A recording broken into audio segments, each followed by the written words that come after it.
Na sziasztok gyerekek, és szerintem így néz ki az egész. Megcsináltam, szerintem meg fogtok lepődni. Itt a második, első helyen, meg a negyedik, harmadik helyet. Hát én így döntöttem, szerintem így lenne. Na mondom is. Ugye az A csoportban, Horvátban, itt csak ugye folyton 3 csapatot lehetett, én a brazilokat, Mexikót, meg a horvátokat kvalifikáltam csak. Horvátország szerintem csak a 8. döntőig jutna el, Mexikó csak a 4. döntőig, Brazília is, ez meg ez nem tudom ki, ez is csak ide a 8. döntőig. Sajnos.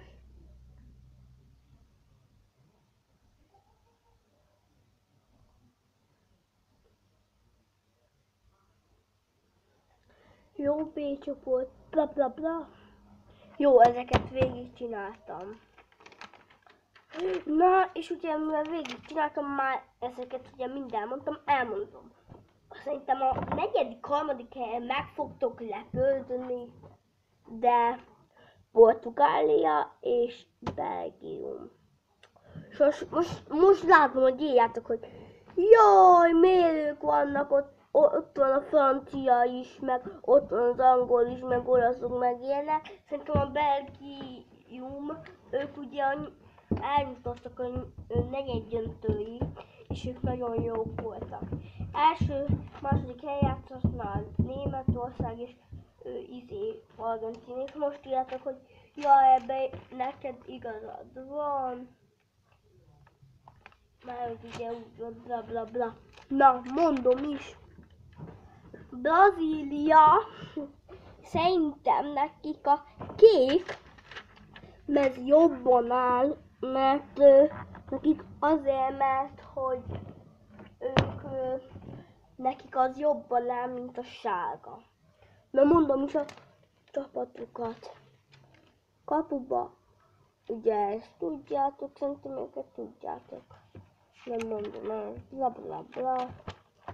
Várjál, mondom a top 3-akat, mert mondjátok, hogy tudják, hogy mert valaki is bekapcsolta a videót, és akkor láttátok. Keresem a top 3-akat. Nem találom. Most azért nézzem meg az órákba. Na, itt van. Szerintem harmadik lett ez az óra, ez a spanyolos. Második lett ez a németes, és meg az argentinás.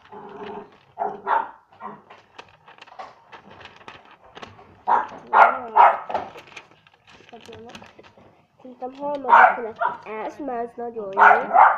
Ez mutatom, hogy ez.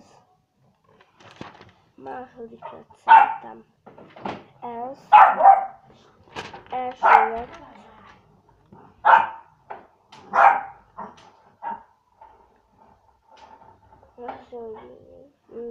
Első lett ez. Köszönöm, hogy megnéztétek a videót. Sziasztok!